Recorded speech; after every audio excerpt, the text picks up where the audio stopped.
दोस्तों, हिंदू धर्म के प्रमुख काव्य ग्रंथ महाभारत के बारे में तो आप सभी ने जरूर सुना होगा। महाभारत ग्रंथ में कौरवों के सबसे बड़े राजकुमार दुर्योधन को एक विलन के रूप में दिखाया गया है। वैसे इसमें दुर्योधन की कुछ अच्छाइयों को भी दिखाया गया है, लेकिन ये तो आप सभी अच्छी तरह से जानते ही होंगे कि दुनिया की ये रीत है, जब वो किसी की अच्छाई को देखती है तो उसके बुरे कर्म को भूल जाती है, लेकिन जब वो किसी की बुराई पर नजर डालती है तो उसके अच्छे कर्म भी उन्हें याद नहीं रहते। दुर्योधन के साथ भी कुछ ऐसा ही देखने को मिलता है, और केवल महाभारत ग्रंथ में ही नहीं बल्कि दुनिया के कई विद्वानों ने दुर्योधन को हमेशा एक दुर्जन व्यक्ति के रूप में जनता के सामने रखा है। ऐसे में क्या आपने कभी ये जानने की कोशिश की कि क्या दुर्योधन सच में इतना बुरा था? क्या महाभारत जैसे भयंकर युद्ध के लिए सिर्फ दुर्योधन जिम्मेदार है, या फिर दुर्योधन ने सिर्फ अपने हक के लिए इस लड़ाई को लड़ा? दोस्तों, ऐसे तमाम सवाल हैं जिनके जवाब अगर आप एक सच्चे हिंदू हैं तो आपको जरूर जान लेना चाहिए। तो चलिए बिना टाइम वेस्ट किए अपने आज के वीडियो को शुरू करते हैं। लेकिन उससे पहले अगर आप अपने ज्ञान को बढ़ाना चाहते हैं तो हमारे चैनल को सब्सक्राइब करके बेल आइकन को प्रेस कर दें, ताकि हमारे आने वाले वीडियोस की नोटिफिकेशन आपको मिलती रहे। तो चलिए शुरू करते हैं। दोस्तों, महाभारत द्वापर युग में भाइयों के बीच संपत्ति के लिए लड़ा गया युद्ध था।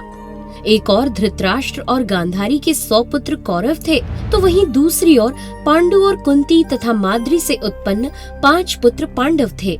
जहां इस युद्ध में कौरवों का पक्ष अधर्म को बताया गया, वहीं पांडवों का पक्ष धर्म को कहा गया।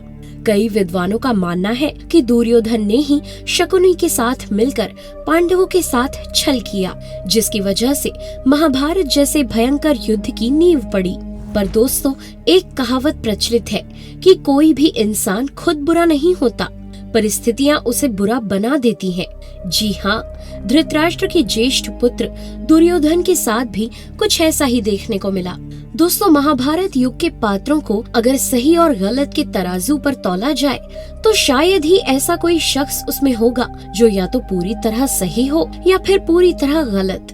और मैं ऐसा क्यों कह रही हूँ, आप सभी थोड़ी देर में समझ ही जाएंगे।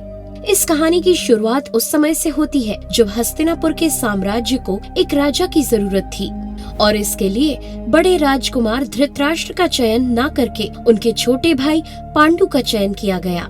परंतु दोस्तों, आपकी जानकारी के लिए बता दें, हमारे हिंदू समाज में प्राचीन समय से ही ये परंपरा चली आ रही है कि राजा के बड़े पुत्र को ही अगला राजा बनाया जाता है।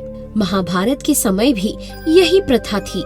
इसलिए जब धृतराष्ट्र को राजा बनाने की बात हुई, तब भीष्म पितामह द्वारा धृतराष्ट्र के नेत्रहीन होने की बात उठाई गई और कहा गया कि एक विकलांग नेत्रहीन इंसान हस्तिनापुर के विशाल साम्राज्य को नहीं संभाल सकता। दोस्तों, आप सोच सकते हैं उस समय धृतराष्ट्र के ऊपर क्या बीती होगी।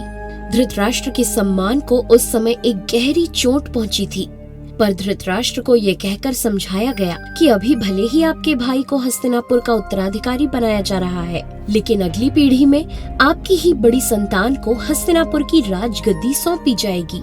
पर दोस्तों, जब पांडव और कौरव बड़े हुए तो कौरवों की तुलना में पांडव अधिक बुद्धिमान हुए। पांडवों के कौशल को देखकर लोगों ने उन्हें ही हस्तिनापुर के साम्राज्य के लिए श्रेष्ठ उत्तराधिकारी माना। इससे धृतराष्ट्र के सम्मान को एक बार फिर से ठेस पहुंची, और धृतराष्ट्र के बड़े पुत्र दुर्योधन ने भी इसे अपना अपमान समझा।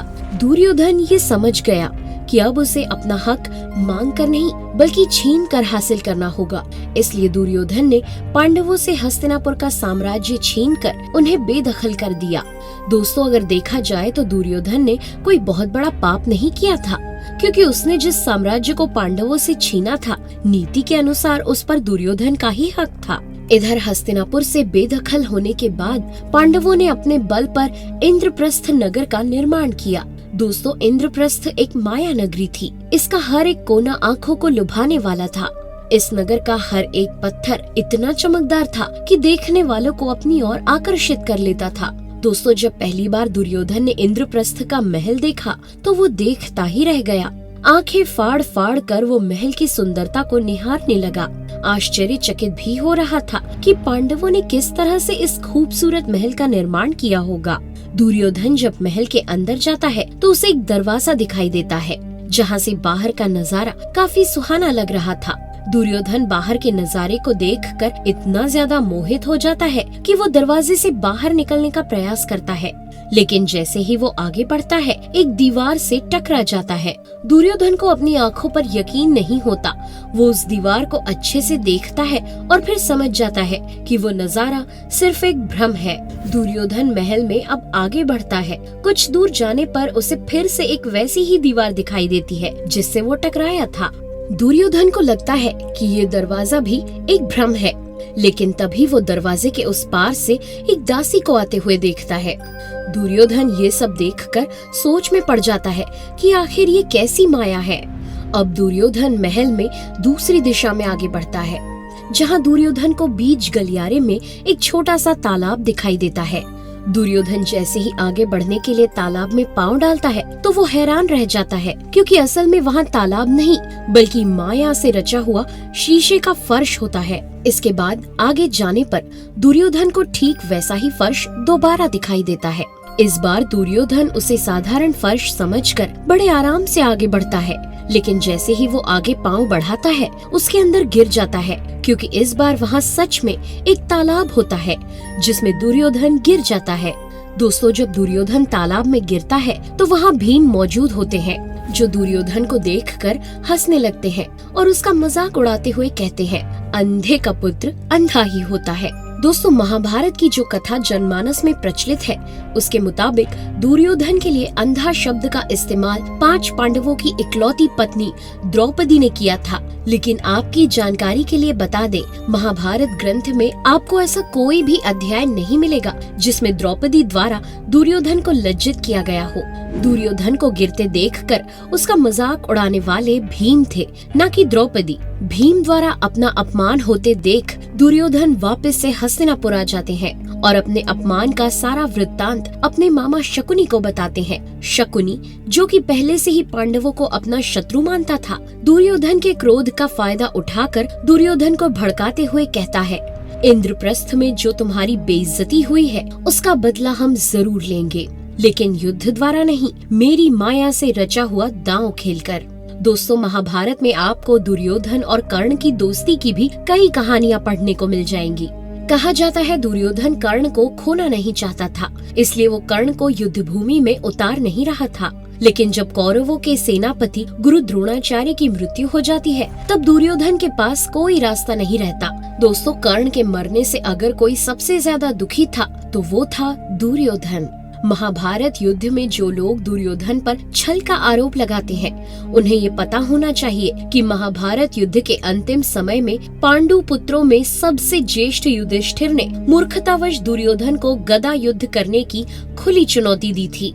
युधिष्ठिर ये भूल जाते हैं कि दुर्योधन को गदा युद्ध में हराना किसी के बस की बात नहीं है। युधिष्ठिर दुर्योधन से कहते हैं, तुम 5 पांडवों में से किसी भी एक पांडव को गदा युद्ध के लिए चयन कर लो। गदा युद्ध में जो जीतेगा वो पूर्ण युद्ध का विजेता कहलाएगा।